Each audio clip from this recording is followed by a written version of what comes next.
You're listening to Resist and Restore, a podcast from the Circle of Hope pastors where we're extending the table of our dialogue. I'm Jonny Rashid. I'm Rachel Sensenig. I'm Julie Hoke. And I'm Ben White. Welcome to our show. We're so glad you're here. I love doing this. I really do. And I look forward to sharing with you and hearing back from you. That's what extending the table of our dialogue means. How about y'all, pastors? Yes. I love seeing your smiling face as you say that, Jonny, too. I can sit at tables with people now because I'm vaccinated. So good. Ben only stood in the first 14 months of the pandemic. It's an incredible feat. But he never sat at a table. I'm really excited about this show. I actually did sit at a table the entire time. It was a card table, but I have completely disassembled my pandemic furniture now. That's exciting. Wow. I put everything. I've restored similar order, so that feels good. It's June 2nd, y'all. 2021. There is a future. I'm excited about our show. Yes, there is a future. Thrilled about this show for multiple reasons. One, we're gonna get into one of my favorite subjects in a minute about the Bible, so we'll get to talk about that. And then later on, I had this great conversation with my friend Melissa Florer-Bixler. She wrote a great book, How to Have an Enemy, and the conversation enriched me, and I hope it does you as well. And then we'll end with what's been nourishing our souls, spiritual show and tell. So. That's such an enticing title. How to Have an Enemy. Like, you want to read that book. She is very enticing. Very good book. We talk plenty about it later. So let's get going, shall we? Who's going to open us up with Talkback? I will. This first segment is Talkback because we're always trying to bring in what you're saying to us, to this dialogue, so we can share it with others. And someone emailed me after our episode 31, which was a messy love story. Mm-hmm. Jonny interviewed Rachel about the Bible, and the email I got was a friend writing about the topic of inerrancy. It came up in the interview just briefly, but there wasn't a lot of discussion about like what is meant by inerrancy and why don't we say that? Mm-hmm. So I'm bringing it up here so we can address it because people have questions. Like, why don't we say that the Bible is inerrant? Yeah, A lot of people do. Why don't we? A commentator that I read, that's actually in our denomination, suggested that defining the Bible by what it isn't an adequate definition. To say it's not inerrant is just to say is a negative way to view the Bible, and so we favor a positive way to view the Bible as opposed to saying what it isn't. We say what it is, and so that's at least one perspective on why. And I suppose I should ask one of you, what do we say the Bible is? Then we can get back to inerrancy. The Bible is reliable and authoritative. It's the best story we have about Jesus, and it reveals everything we need to know to live a life faithful to him. Mm-hmm. And everything we need to know? Through the Spirit. Enough. Let's say enough. Reliable. Adequate. Yeah, through the Spirit. Yeah, Rachel. And we can go directly to the Scriptures. We don't take a deductive approach where we kind of stand back and make definitions and have arguments about what it is and what it isn't. We're trying to relate to God, with God, through the Scripture. And so I think that's I think that prevents us from having the argument sometimes, is that we're trying to actually relate with God through the Bible. And I think, unfortunately, the way the Enlightenment influenced the church was to do the opposite, to have arguments about and try to define things about God more than relating with God. So I think we're trying to do something different. It's hard, though.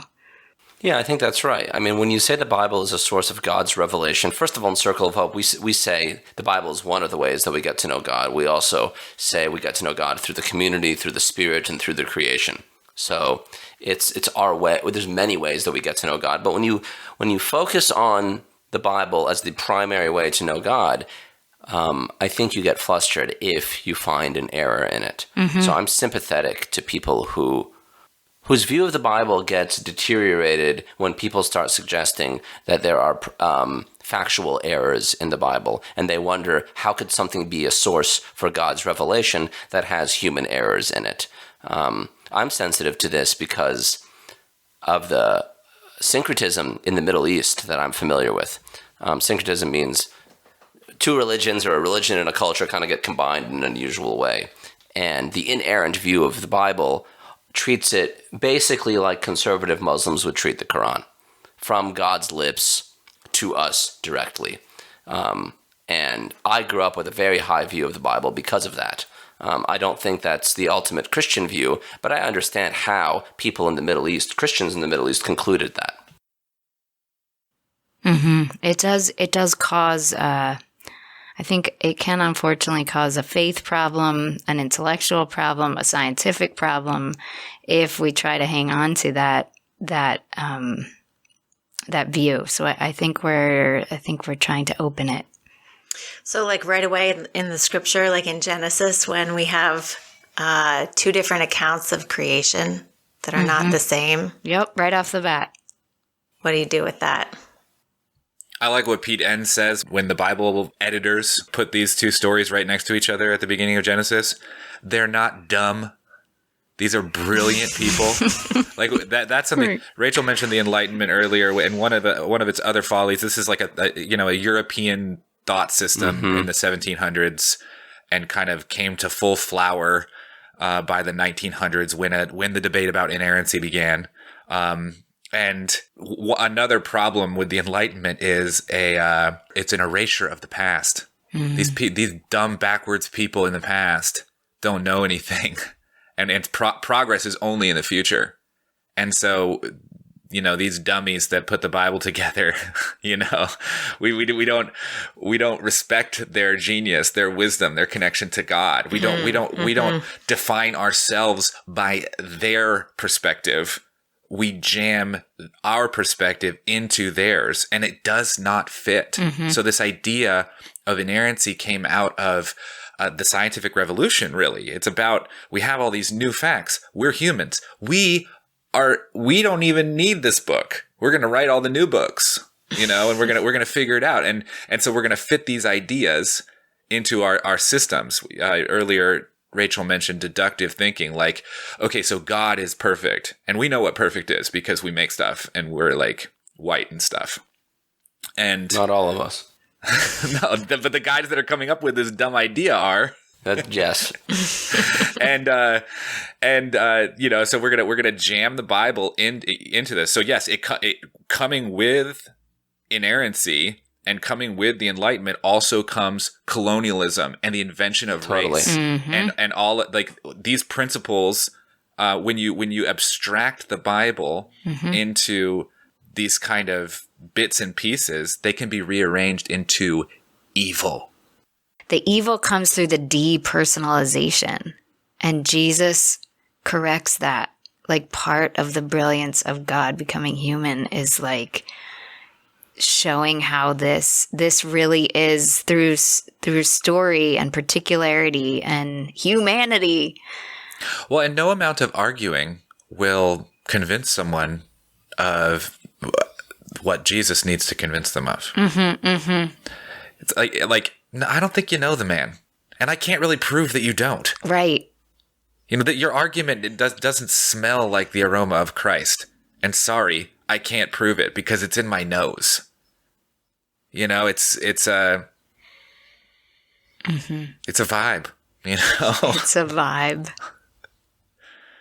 It's a Jesus vibe. Well, I want to throw in here the fact that the way we read the Bible is through the lens of Jesus.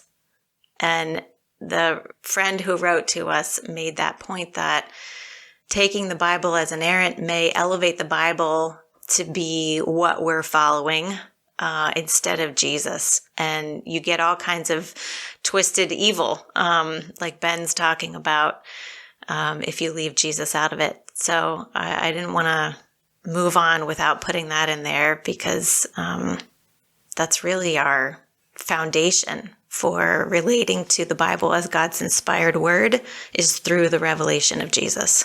Mm-hmm.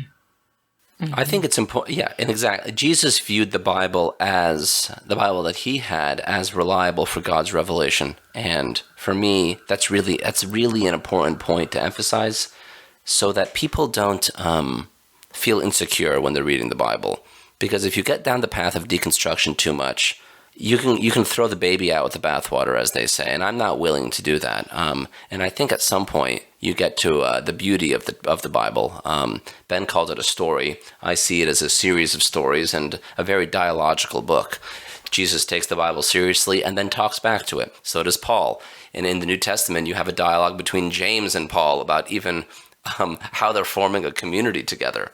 I like it when I can see the seams of the dialogue occur. And I could talk a lot more about this and show you some examples, but I won't do that. But I will say that there is a more beautiful and more nourishing view of the Bible beyond a rigid view that sees it as a perfect textbook of God. The rigid view of the Bible makes the text so much less rich from a nuanced reading that can see both the humanity and the divine inspiration of the Bible. We get an opportunity to see how people that have followed God for a long time loved and related to God, and we can mimic that now in relationship with God. And so Rachel called it messy in that podcast, and I think messy is a good word to use. Mm-hmm. Mm-hmm. And that conversation continues. Jonny, I'm really vibing on what you just said about the conversation between the Bible writers. That conversation continues between us and the Spirit now, especially us, meaning the body of Christ that is in the church, not just us as individuals. And so I think our greatest hope in learning from the Bible now is the Spirit with us as we read, illuminating the text, especially as we approach it together. So let's keep the conversation going in all the ways we can. Thanks for writing to us. Keep talking back at Resist and Restore. Resist and Restore podcast at circleofhope.net. Yep, that. Thanks for talking back. Keep writing to us at Resist and Restore podcast at circleofhope.net. Thanks so much for listening to our podcast. It's good to connect with you and have a relationship with you. We want to keep doing that. So if you want more people to hear this podcast, give it a positive review wherever you listen to it. That'll help more people see the podcast, subscribe to it if you haven't, and share it with your friends if you think it would bless them too. We hope it does. And if you want to support our show and our church, you can share money with us. If you go to circleofhope.church, there's a giving tab that you can find, and on there you can share money directly with us now. No amount is too little or too great. So those are some ways that you can support us and connect with us. And while you're on our website, be sure to check out our online meeting, our in-person meetings that are happening outside right now and hopefully in our building soon, and check out how you can connect to a cell as well. All of that's at circleofhope.church.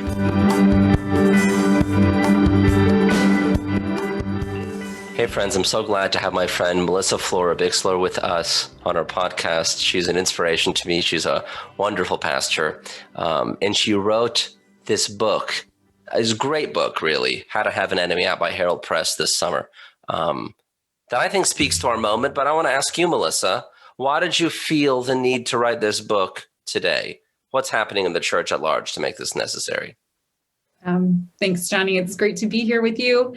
And yeah, this book came out of what I think is one of the most pressing questions for the church, which is, how do we love our enemies? And I think for a lot of us who have been especially involved in justice work, that question has felt like it has had a special weight to it since 2016 and the election of Donald Trump, which I think we all know didn't actually create any racial or social divisions. It just made very public and acceptable a lot of the things that were probably just below the surface. And so, I think that I was asking that question: what does it mean to be a person who loves well? And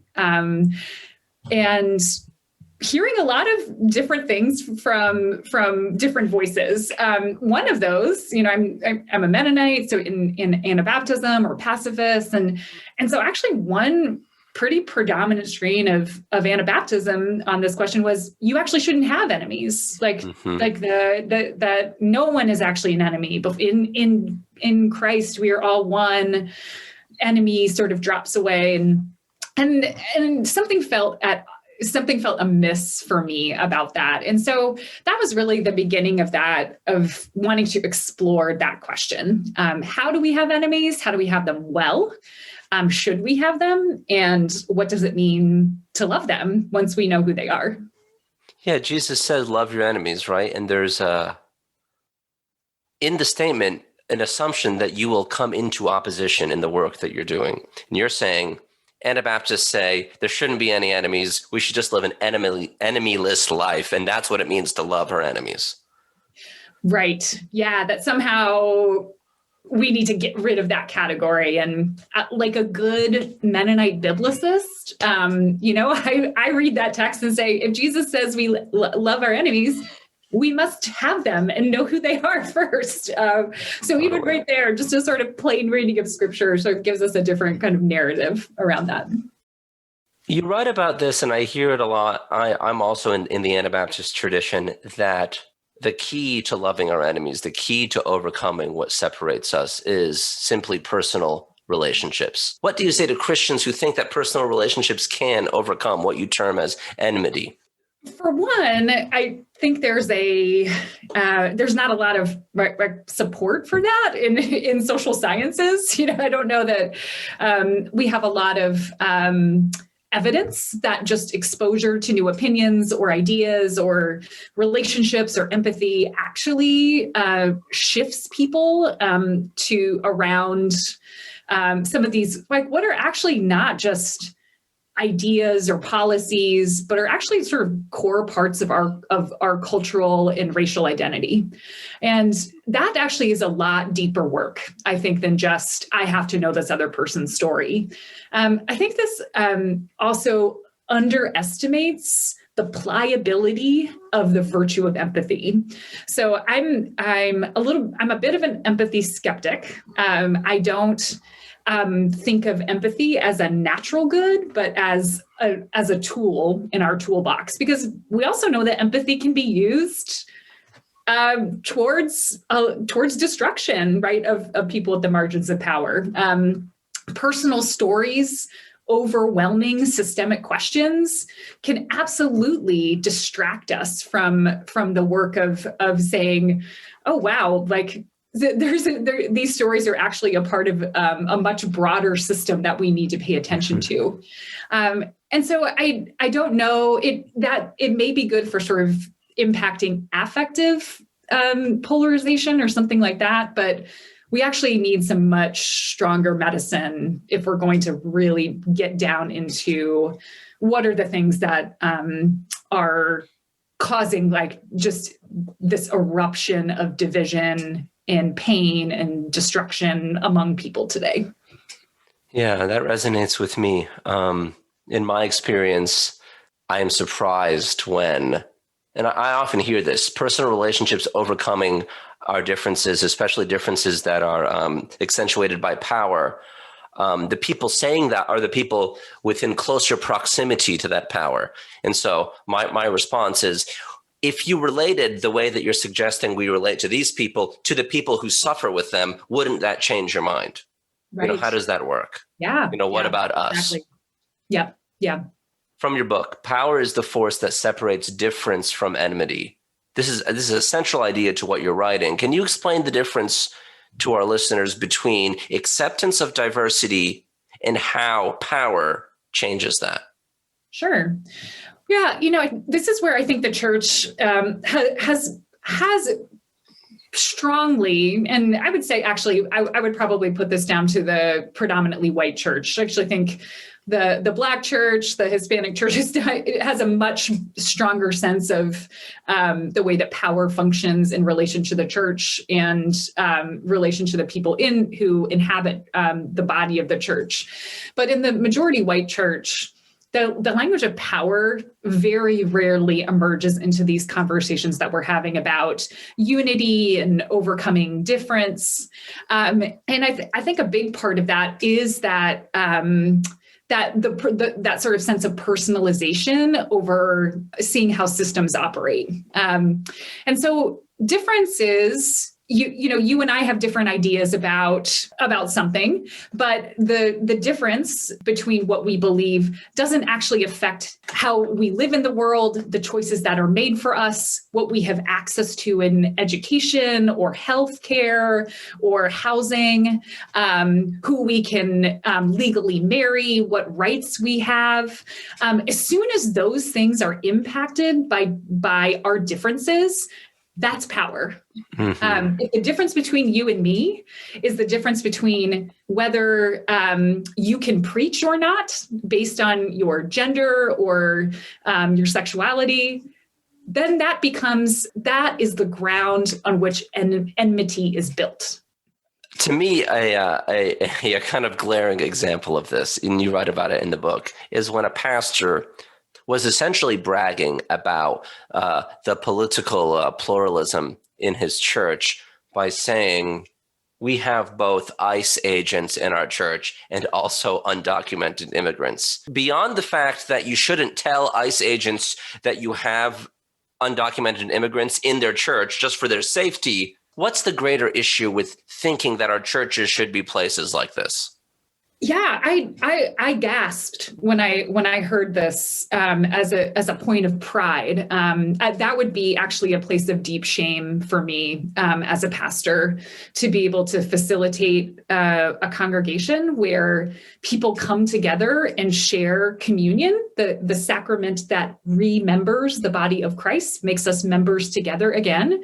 And then the next day, one of those people could kidnap somebody away from their family and disappear them forever into who knows where. That is actually horrifying to me and would feel like a massive pastoral failure on my part. And so this sort of sense that, this, I think what's also sort of betrayed by this is, oh, well, you can come here and we can be one. And then you go back into the world and whatever happens, happens, right? This bifurcation of, well, in this maybe like a two kingdoms, or like here and in church we can be one, but we also recognize that we get back into the world. Some of us are going to be really wealthy, and some of us are going to be poor, and some of us are going to be your landlords, and some of us are going to be renting from you. Some of us are going to be your bosses. Some of us are going to be your workers, and when I read the Gospels, what I hear is a challenge to those systems where those who have the power, the socially strong, are asked to realign their lives with the socially weak. And so if we're sort of willing to break up the world in those two positions, that just feels like, first of all, just not something I want to be a part of, but also, just such a departure from the gospel. Totally. I often hear this. They'll say, well, Jesus had Matthew the tax collector and Simon the zealot both as disciples. And that's why you can have these people with differing power and politics in the same church. And my response is they all changed. They followed, the transformation actually happened. They didn't continue to do what they were doing. Right. They all, like Matthew leaves his booth, like he leaves behind his life. And then we have examples of people who don't want to do that. This rich young man who says, and those stories are contrasted on purpose to say one person was willing to do this, one person wasn't.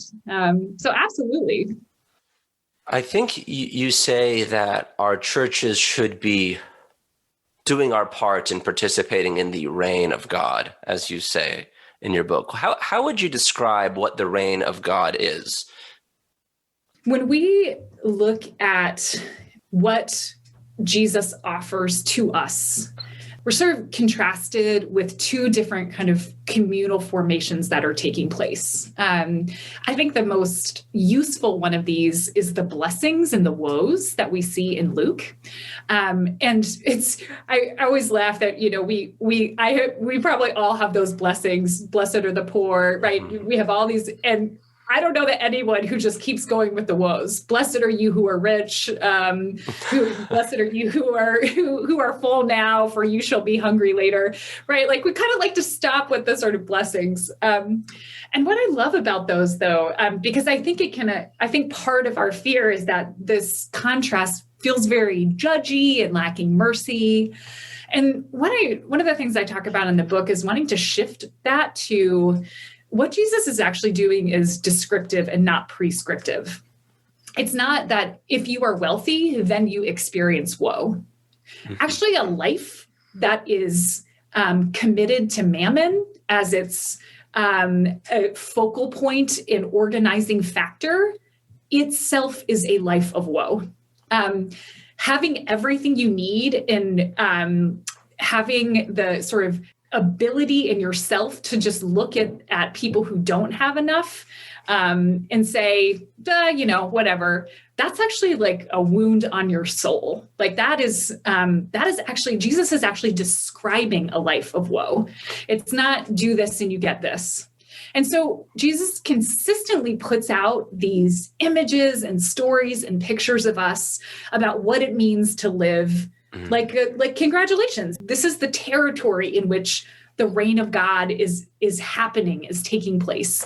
And if you're looking for it, unite yourself to these kind of people. So that's what I think the reign of God is. That's beautiful. One thing you say, I just want to put out there, is we love our enemies when we extend an invitation to a form of life where those who have the power to destroy no longer exercise the self-destruction of hatred, hoarding, and violence. To me, that's exactly what loving our enemies is. And that is what the reign of God looks like, this invitation to something new and a new life together, transformation, discipleship, a material consequence of the gospel, where you can't possibly attend church on Sunday and then do the same thing that you were doing before on Monday. Yeah.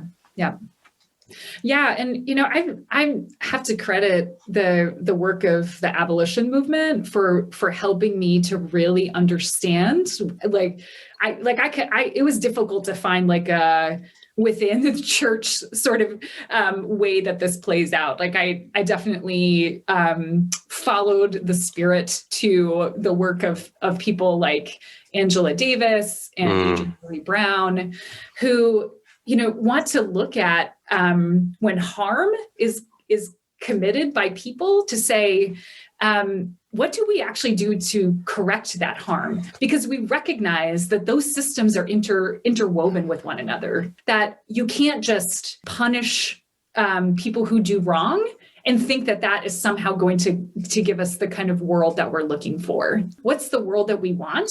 We want a world that actually also frees people who have harmed from doing harm in the future, from being in opposition and pain and destruction with those who they harm. And so, that for me is really like what it means is to want people to be freed from the destruction of harming others. That desire and that result, the resistance to punitive measures, but the movement to transformation, that sounds really good to me. But then why do we have imprecatory psalms in the Bible where it seems like anger and judgment and vengeance is really the emotional expression of them? You suggest that these psalms are not to enact terrible outcomes or to justify violence. So what are they for? Why are they there?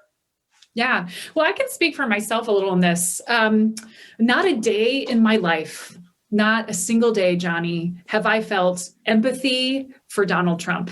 I have felt my only emotion towards Donald Trump and people who voted for Donald Trump is anger and frustration. But I think there's this myth that we have that somehow you have to have like an emotional landscape of mercy or empathy that in order to want people to be released from the things that cause those emotions in the first place. And it's very strange to me, again, because of what we see in scripture, that you can't, that those two things have been sort of put together. This idea that you have to muster up some sort of compassion for people in order for you to want them to thrive. I just don't, I mean, from my own experience, I know that that's not true. I would like Donald Trump to not do the things that are clearly corrosive to his soul in the country. And I'm also mad as hell at that man for the destruction that he has brought on our country. Totally. And I think that sort of plays back to us in the imprecatory Psalms, right? That we are really given this space to feel all of the anger that comes from genocide and from exile and from war, and given a space for that. And then all of that is handed over to God and said, and this is the consistent theme. I want this person to be, for there to be like a slug with salt poured on it. And then you say, and obviously I'm not the one in charge here. God, I give this to you to do with this what you will, because I trust you. I've entrusted myself to your story. And with that trust comes an expectation that you're going to help me figure out a way through this as part of that story. That was liberating to me for you to say that, because I woke up in the middle of the night earlier this year, and I got the notification on my phone that Donald Trump had contracted COVID-19. And I really had all sorts of thoughts about that. And I didn't know what to do with them, because part of me, similar to you, was like, well, I hope he dies. You know, I'm just going to be honest with you, right? That was in my mind. And the permission that God gives me to have that feeling without condemnation is really important, because too often I feel responsible to have the right feeling even about injustice. And that is a sort of paralyzing experience where I can't even act, because I feel like just having the wrong feelings is worthy of condemnation. So when are Christians supposed to be angry? When do you think God allows for that? When is anger a good thing? Yeah, I think that one of the lessons and one of the gifts of imprecation that we talked about is sort of making space for that, right? Like I talk in the book about this essay I love by Herbert McCabe, which is, you know, do you think you can fool God? Like, God knows, like, you can say all you want. Oh, in public, oh, I want Donald Trump to be healed from COVID. Like, Lord, let it be. God knows what's in our hearts, right? Like, there's no, this sort of piety of self-expression is something that Jesus condemns over and over again, right? That, and so I think there's a lot of space for us to bring honestly before God our anger. But what is actually, I think, a really interesting question for me is, what does it mean for communities to be formed around anger about the same thing, right? How do you have a church that makes space to be angry about the same thing, and that thing is also the thing that lines up with the things that Jesus was angry about? Because Jesus was angry about a lot of things, right? And so, you know, again, as a Mennonite, the life of Jesus continues to be sort of a place that we return to again and again to say, oh, wow, where do we see Jesus' anger sort of becoming, like, what were the things that we see Jesus being angry about? How can we align our anger there as that anger aligns with continued places that we see injustice happening in our world? Thank you for sharing that. You write about the end of family, and I think this is important for a lot of people to think about, right? And it's important for me to think about, right? My parents immigrated to the United States in the early 80s. They were under some persecution as Christians in Egypt. It was a real lived experience for them. They used that lived experience to inform their politics today. My dad, he moved during Reagan. He attached to Reagan's hostility towards Muslims in the Middle East, and that kind of formed his politics. My experience was largely formed after 9/11, George W. Bush, oppression against Arabs, oppression against people that looked like me, and then that formed my politics. My lived experience did. And so my father and I have had differences politically, but I'm tired of bringing those up at our family gatherings. So what's your advice for interfamily political disputes? Do we just let bygones be bygones at the Thanksgiving table? Do we suffer intimacy? Do we boycott not going? How does it work? That's a great question. Yeah. And I think this is one of those difficult questions. And I share that, I also have a tendency to be more descriptive than prescriptive, because I think that these, especially when it comes to family, we're talking, again, as you're sort of suggesting, there's culture involved in these questions, and which is why I wanted to really rely heavily on the insights of Ada Maria Sassi-Diaz, who I think offers to us this, what I think is the most helpful and hopeful vision that feels like it, that mujerista theology really echoes back for us what Jesus is talking about. When we hear these very harsh teachings about, I will separate mother-in-law from daughter-in-law, father from son, right? Like there is certainly this sense of there's a breaking apart that happens. And at the same time, Jesus is very concerned about religious leaders who are not supporting their elderly relatives, who are, sort of coming up with ways to protect their wealth from being something that supports their ongoing life among as caregivers for their elderly relatives. So we have both of these sort of strains in there. Like, I don't think Jesus is deeply committed to the Torah. So the idea that Jesus would consider disrespecting or dishonoring father and mother as part of his sort of theological trajectory doesn't really make sense to us. So we already know that there's sort of a couple things happening here. And so Sassi-Diaz, this idea that familia is something that grows and extends, that sort of, that moves beyond biological category. And so that we have both, I think, takes the pressure off of the sort of capitalist nuclear family structure where, right, that family first, and once you really, the real people that you're committed to are your biological family, right? And she gives us this freedom to imagine, actually, there's lots of other ways to be family here. And so even if my relationship with my in-laws is something that there's political disagreement, I owe just as much to the family in my church, right? Who are bound to me through this through our baptism, right? And so instead of sort of like cutting off, I think we can imagine, this is actually a much more expansive vision of what family looks like. Yeah. To me, it seems like the Bible consistently points to that, and the idea of kind of shoehorning our sense of nuclear family into the Bible seems to be rather anachronistic, right? It doesn't fit in the same way. The family structure, the people are operating in a different way, which brings to mind Mary, the mother of Jesus, who you have a chapter about as well. Anabaptists and low church types, they don't think about Mary much, but if you sing the song that she sang right when she learned she was giving birth to Jesus, and she consented to giving birth to Jesus, you just see the powerful, deeply political and economic implications of the gospel. What do you think the power of the Magnificat is for Christians, and what do we miss about it? What aren't we seeing?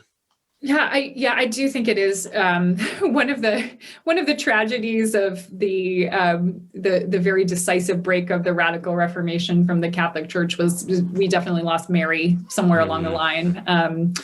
But I think there's also been there's a lot of important critical work among Catholic feminists about Mary as, docile and pliant and obedient, and right. That so even within the Catholic Church, the tradition of Mary has sort of gone in a direction that feels very, like you're saying, contradictory to Mary's song, the song that she sings to Elizabeth, right? That is part of this, the centrality of the roles of these women. Again, people very much at the margins of power, being the ones to first proclaim what the good news is going to look like. It's hard to get through Mary's song and think like, oh, Mary just thinks that if we all kind of sit together and talk, that we are going to be able to work all these things out, right?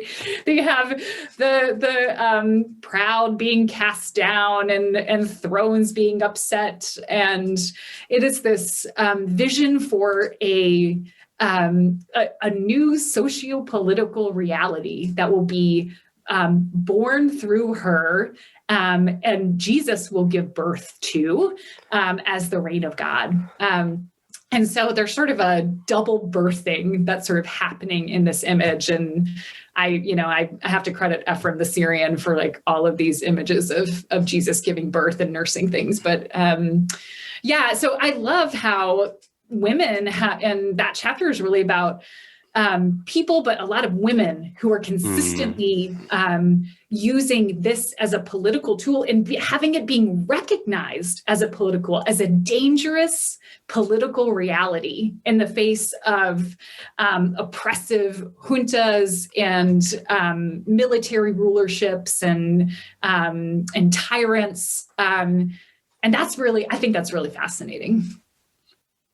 Yeah, me too. Thank you for that. And thanks for getting Mary back into our spaces, especially as Anabaptists.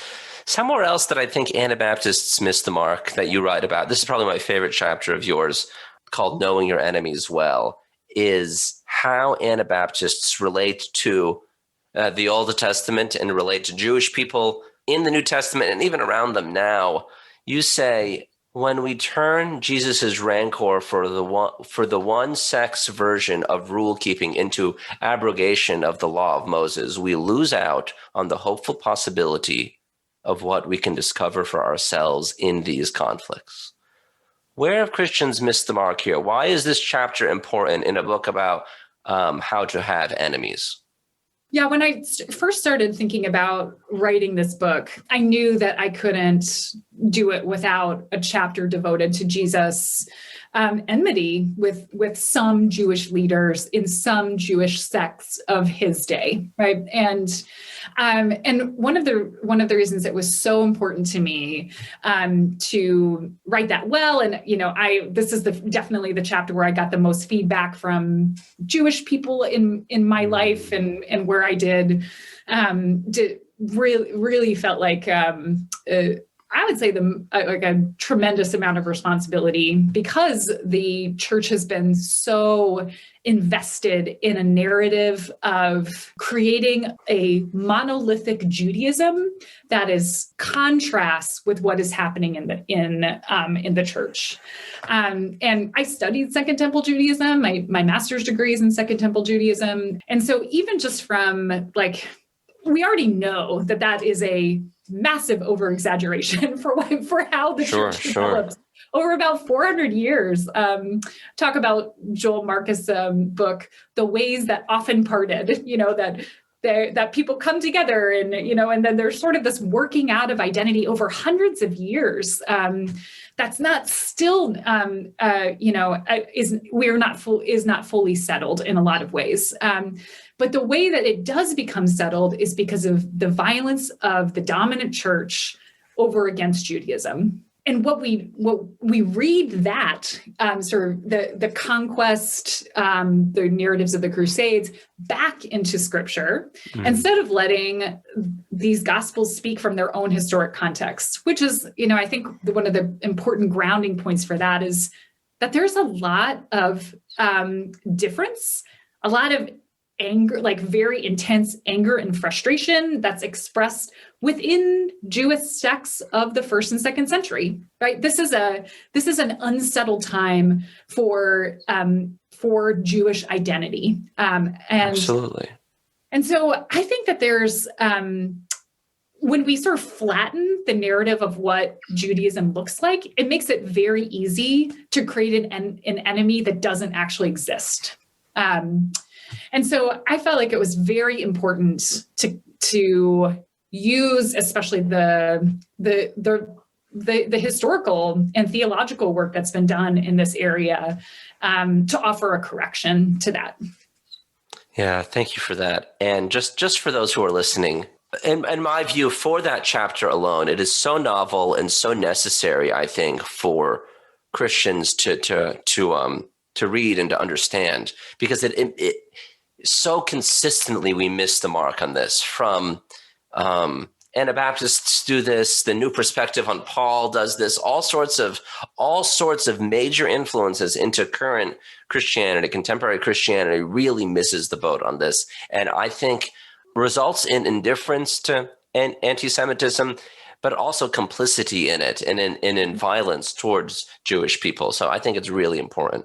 I think that we often do miss the real lived socio-political things happening in the New Testament. We kind of spiritualize it all away. And so even when the New Testament points us in a certain direction, our current understanding, I think, as Christians during Christendom in Europe or Christians in the United States, we flatten it all out because we don't want the gospel to have an impact on our lives. But at the communion table in Corinth, during their love feast, as we say, something political is happening.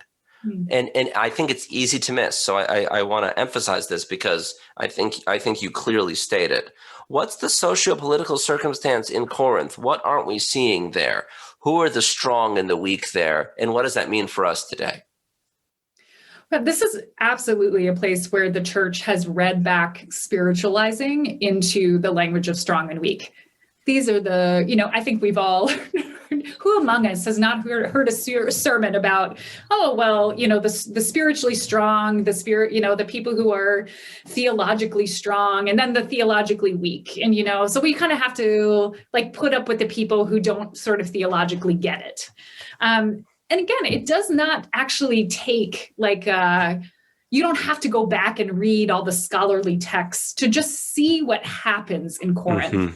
And that is that this category that's called the weak shows up to the love feast communion meal, and the food is gone because all the strong people have eaten it and they're kind of drunk at the same time.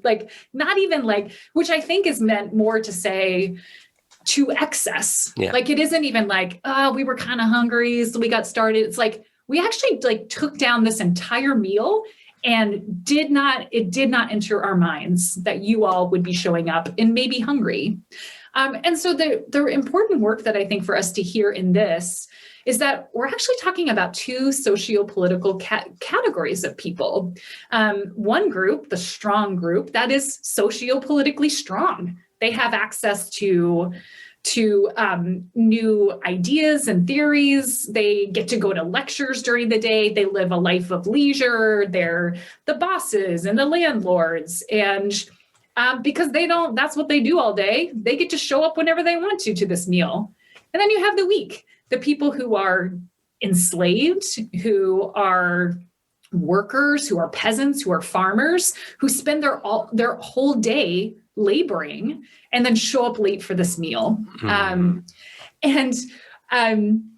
A few years ago, I went to speak at I was the preacher at a Wednesday night service at a historically Black missionary Baptist church, and we celebrated communion together. And of course, that Corinthian passage is I pass on to you, it was handed down to me on the night that Jesus died, right? That's explaining why this is a problem. But they kept going, sort of like that blessing and woes. They got down to the some have gotten sick and even died, right? And I was like, dang, this kind of hits a different way when you hear the whole thing. You just kept going, yeah. when you just keep going with it. And again, I think it's like, oh, we don't want to be judgmental, like open the table, like everybody's welcome here. And actually, Paul's point of that is if you're living a life where the strong are consistently victimizing the weak, and you are importing that into this ritual of oneness and unity, that is death dealing. That is the work of death among us. That is what the rest of Corinthians is about, is like, what does it mean for us to kind of to figure out how these people who are strong get on the side of the people who are weak. We often talk about reconciliation between members of the family before we approach the communion table. And I think what you're saying and what I'm hearing is that reconciliation is not just about interpersonal conflicts. It's economic. It's sociopolitical. It's about class. And so inequality, even wealth inequality at the communion table, is something to be reconciled of and something to change. And that's the call of the cross, is that flattening, that filling of the valleys, that lowering of the hills that Mary is singing about. That's right. Yeah. And I love, you bring up that passage, and I've read, I wish I could remember who, I heard this in someone's paper at one point, that disability theology talks about how the importance of the fact that it's not that everybody gets super strength and like suddenly get over these mountains, and it actually becomes accessible, right? Like, so it is put out there for people for whom the world has been constructed for their exclusion, and that the way actually is made with them in mind. And that has always just been so important for me that passage in particular.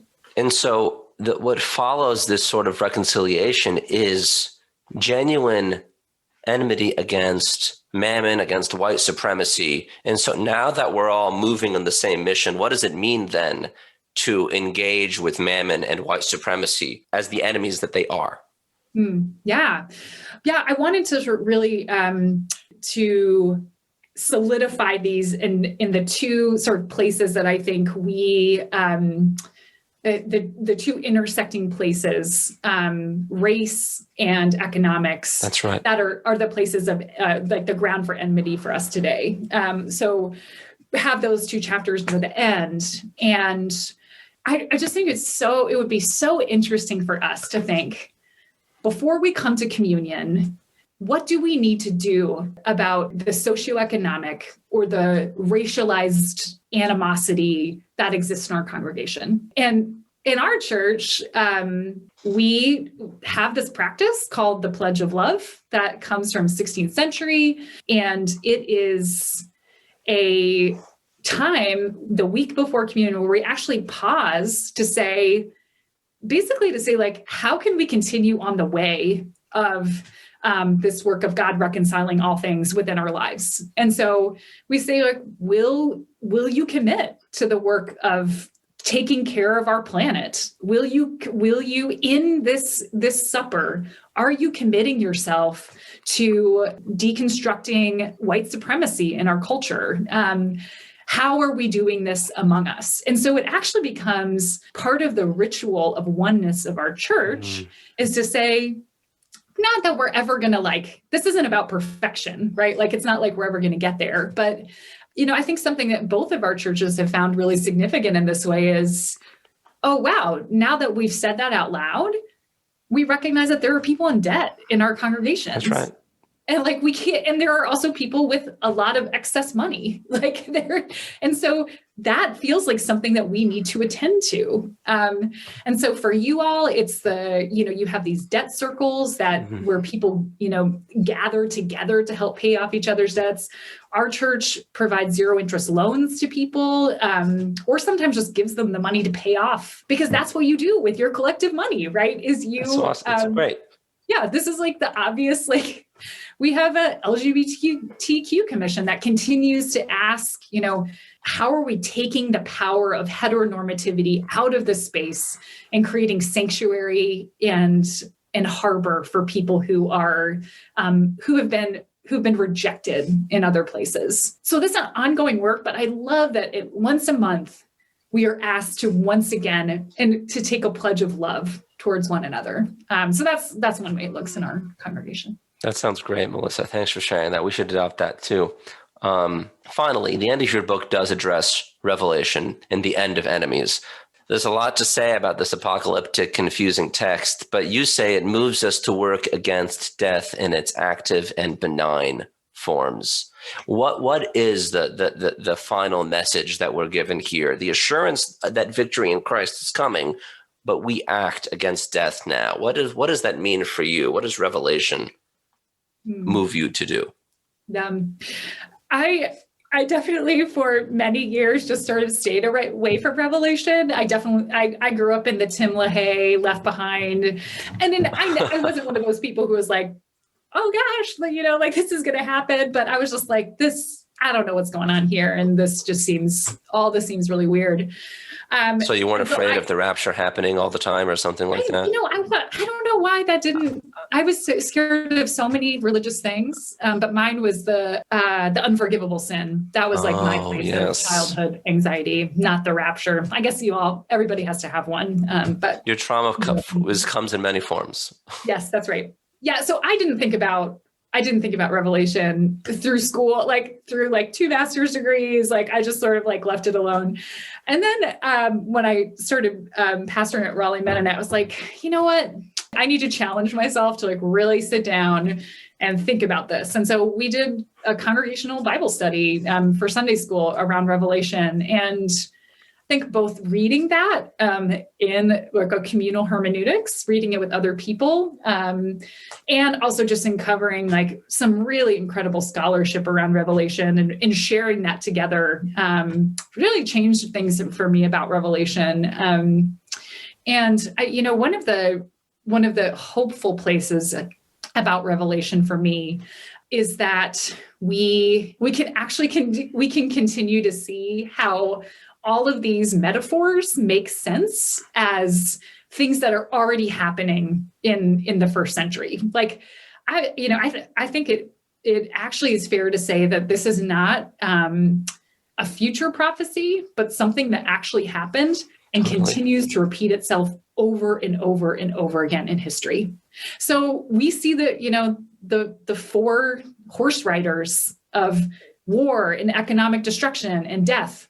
They are always among us, right? This is we are always apocalypse now, right? It's happening now. And how do we position ourselves in the place where that war has actually ended, but people are not yet ready to stop fighting it? And so I think that's, there is so much about the gospel, that the good news of Jesus that's embedded in those visions. Yeah. Thank you for that. Thank you for that interpretation. Again, the book's called How to Have Enemies. You can buy a Kindle version right now on Amazon. Is that right? Yeah, I do. I did notice that they sort of knocked the release date. I don't know how Amazon works. So I think it is still a couple weeks out, but yes, you can get it at least a month earlier than the physical copy. So be sure to do that, y'all. Just before we go, tell us what you're up to these days. Where can we find you on social media? What projects are you working on? How can we keep supporting you? Yeah, thanks, Jonny. I'm continuing to be a part of abolition work here in Raleigh, North Carolina, specifically around decarceration, strong relationships with women at North Carolina Correctional Institute for Women. Thinking about different ways for people to be held accountable without the state's intervention. And so doing a lot of that work.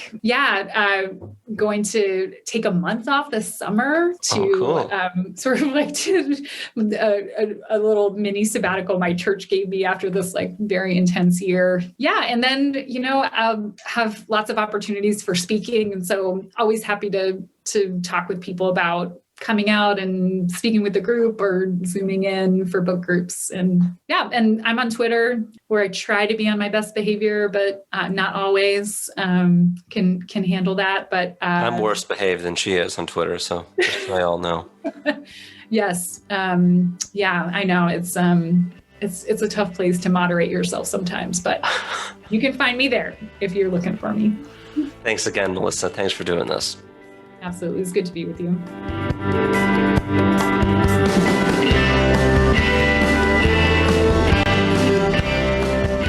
All right, time for spiritual show and tell.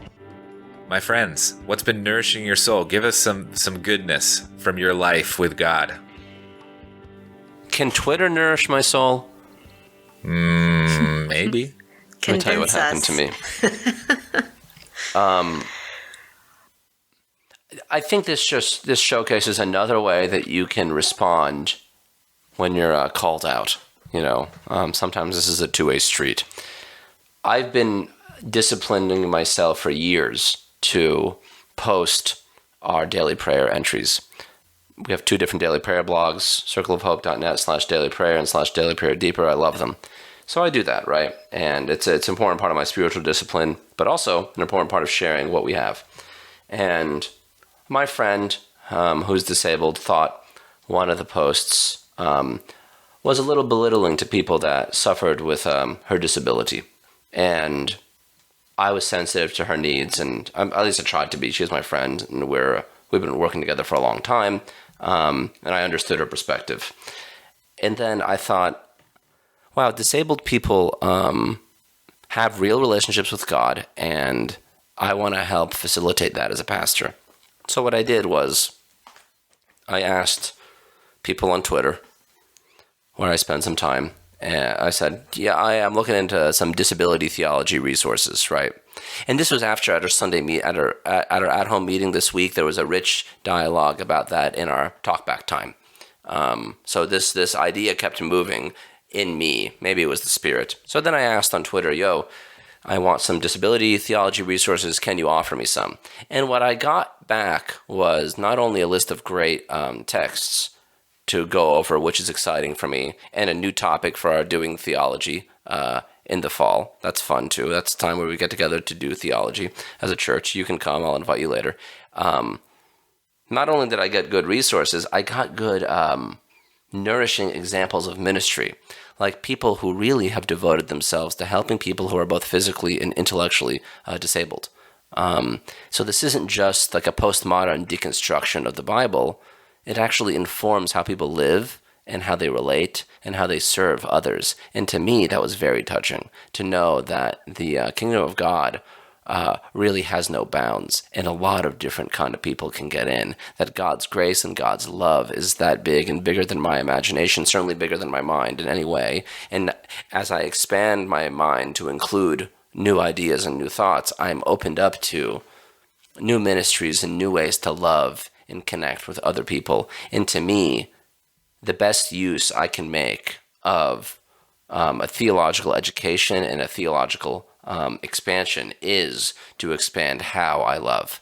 And to me, just to have that, even on Twitter, to hear all these resources and all these people with their stories about how to love and care for disabled people in the church, was just so encouraging. And to me, just a beautiful marker of what it looks like to be Jesus to people now, to be like Jesus to people now. And so that was very nourishing to me.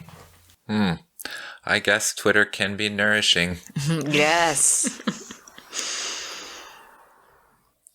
Pretty hard to say that's not fill you up good. I was able to go on retreat last week. That was nourishing to my soul, and particularly praying and longing to launch into this next season of being able to gather together in new ways, particularly in person again, as vaccinations increase throughout the region. I'm really looking forward to the church being able to gather like that again. Not just like that, because being online, like making this podcast, being online for Sunday meetings has been really expansive in ways we didn't dream of either. But what's nourishing my soul is the prospect of regathering in new ways this summer. And the metaphor that keeps coming to my mind is like an oven, like a kiln. Or I took a metalworking class in college where I got to melt down silver and make jewelry, and like I love fire. And, but like, I can't melt down a piece of metal, like in a campfire. Like you need walls that reflect the heat with, like to each other to make this fire hotter. And I feel like that there's some connection there to the fire of the Spirit transforming us. I think when we can have more of a container, around being together. And of course, we're talking about the fire of the Spirit. So this is not just four walls of a building. It's deeper than that. But I am like longing and looking for God to bring us together in new ways this summer as a church. Well, maybe the exact opposite to that, but not real. I totally resonate with that feeling. But what's nourishing my soul is wide open spaces. You guys know that the Chicks song, formerly known as the Dixie Chicks? We were belting that out around a campfire when I went with some friends on a camping trip. And for whatever reason, that song, of all of the late 90s, early 2000s songs that we were singing around the campfire, kind of got stuck in me. And I listened to it a couple of times, even on my Amazon Music. The line that really strikes me in the chorus is, she needs new faces, wide open spaces, room to make her big mistakes. This is like this coming of age song. If you don't know, Wide Open Spaces by the Dixie Chicks, now known as the Chicks, go check it out. But I think it was something about the connection of singing with my friends around the campfire. And then also the, I don't know, this might connect to what you're saying too, Rachel, but we got all these reviews in the morning of our neighbors that were listening to us. They're like, was that you singing last night? It was so good. Nice. And we were actually really self-conscious of like what time it was. And everyone was like, should we still be singing? It's too loud. But I would never have chosen that song, and I'm glad that I was with my friends, and they reminded me of this weird pop song and the depth of it. I think we found all the deep pop songs. We sang them all. There's a lot of them. Mm-hmm. So like I'm feeling need to do new things, need to have some kind of wider vision of the horizon, not feel too constricted by what has been or what I think will be. And the freedom and grace to try and make mistakes. And that's my little anthem for it. That's great. Belting it out around the fire. Something that nourished my soul this week, I spent some time with some folks from Mission Year and the Simple Way at their spot on Potter Street in Kensington. And I got to hear a little bit about what the year has been like for the folks in Mission Year, and talk with the white folks in that group about their experience of whiteness. And anyway, it was just a rich conversation. And then afterwards, I got a tour of the garden that they have there in the around the corner. And I think it's the first year that they've planted a garden there, and it is flourishing. It is so full, and they have food that they're harvesting, a crop of strawberries already, and they're using that garden to help feed the neighborhood. They have been feeding people all through this pandemic. The whole first floor is stocked with food and refrigerators, and they have a whole system set up for folks in the neighborhood to come and get what they need. And it was just nourishing me to be there in that space, to see what's happening, to know that folks are being fed. It connected me tangibly with the love of Jesus. I thought about Jesus feeding the 5,000 and just meeting people's basic needs, such a miraculous demonstration of God's love. And it was there flourishing in the garden and filling their space. And that was nourishing to me too. All right, friends, that's Spiritual Show and Tell. Thanks for listening to the whole podcast, and share it around, please. We want more people to hear these, to be a part of this dialogue, because that's our whole thing. Peace.